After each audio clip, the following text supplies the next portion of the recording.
to kind of figure out what 2020 is going to look like, you have to really ask yourself what all of 2020 looks like, not just what advertising looks like. And so generally speaking, you're going to find that technology is geography. It's one world. I live in Florida and I run an agency in New York.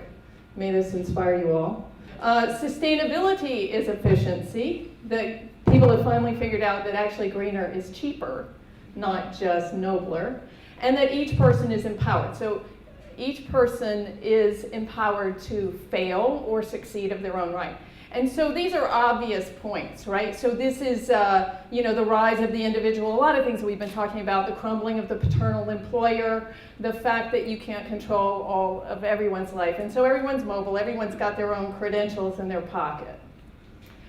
You can imagine the future by searching for its roots in the present. So right now, it's true now. It will obviously be truer in 2020. This is the internet population from 2007 to 2012. It's a doubling in 5 years, and that's going a lot faster now. Anybody can tell you that that's old info in a year. People have integrated technology into their lives. This is saying the obvious as well. This is a big data landscape detailing how much content is created every minute of the day.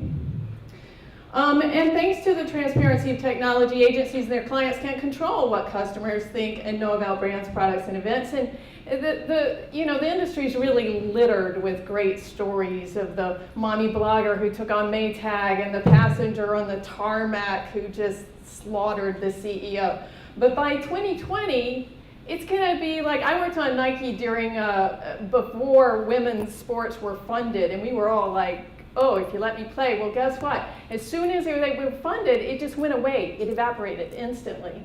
So what we're going to see here is none of this is going to be interesting anymore. Of course you can slay your CEO. Of course you can. That's over. It's done. It's not even worth talking about anymore. So what's interesting is we can't control customers, but we know gobs about them. This is what we do. We collect information about these guys. We just don't know what to do with it.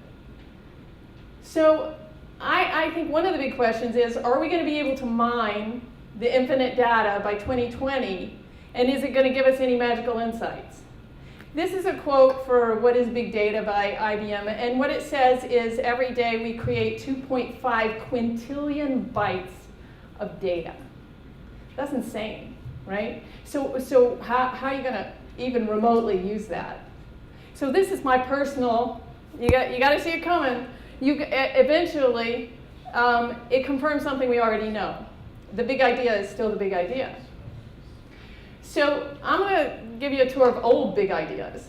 So in order to stop a slump of orange juice in the 1920s, Albert Lasker of the California Fruit Growers Exchange, notice what I'm calling a big idea here, invented orange juice. And then the little story I tell at the bottom is I had the pleasure and the privilege of knowing an Olympian the year, who ran in the Olympics, the year that Dick Fosbury did the Fosbury flop. And he trained in secret, no one saw it coming, and it just absolutely was as if gravity had flipped. People didn't have any idea. It so obliterated the Olympic records before that, and it was just a man running and jumping over the same dang pole that every one of them jumped over every single day. He did it backwards, and he ran and got the benefit of centrifugal force. That's a big idea. Nothing's changed except everything, right?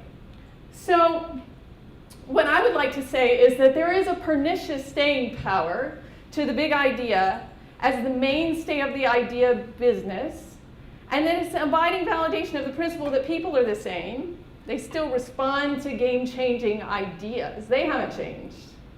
So if people haven't changed, but the tools and the technology do, which is what we're all talking about, what does that mean for agency structure? So I think by 2020, we won't have any friggin' idea.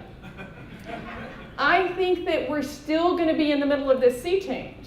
And some people are going to choose to do this. If they have the money and they want to tolerate the risk that they can change as fast as technology changes, right? And this is the full meal deal agency.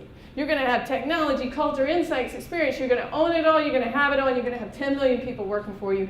doing social publishing, brand innovation, business focus innovation, data planning, reporting, analytics, creative systems, blah, blah, blah, blah, blah, blah, blah. You get it. You gotta have a lot of people. And not only that, every single one of those people has to be astronomically nimble. How many of you, before Steve Jobs got in a pissing match with Adobe, had fabulous Flash people, right? Yeeks. So an agency in 2020 might also be a big brain agency. This is what a lot of people are choosing to do. This is what I've been doing for a long time, and I can tell you the pitfalls of it too, which is that you're going to outsource everybody. You're going to have a gaming firm and a brilliant outsourced creative. You're going to have a small design firm. You're going to work with Landor. You're going to work with small business people, small business strategy, different strategy, offshore developers. You're going to work with all these people, and you're going to be the center. You're going to be the big brain. I think we're going to see both of these. I think that some people are going to try to buy the whole hog, and some people are going to outsource it. And I don't know which one's going to be right. I don't think any of us know. So, but I do know that these are going to be the table stakes. Flexibility, adaptability, strategic capability, and ability to deliver consistently. And each one of those models is going to have different issues. The big model is going to have trouble adapting. If it changes as fast as it's changing right now, they're going to have a hard time doing it. An outsourced model is going to have trouble with consistent delivery.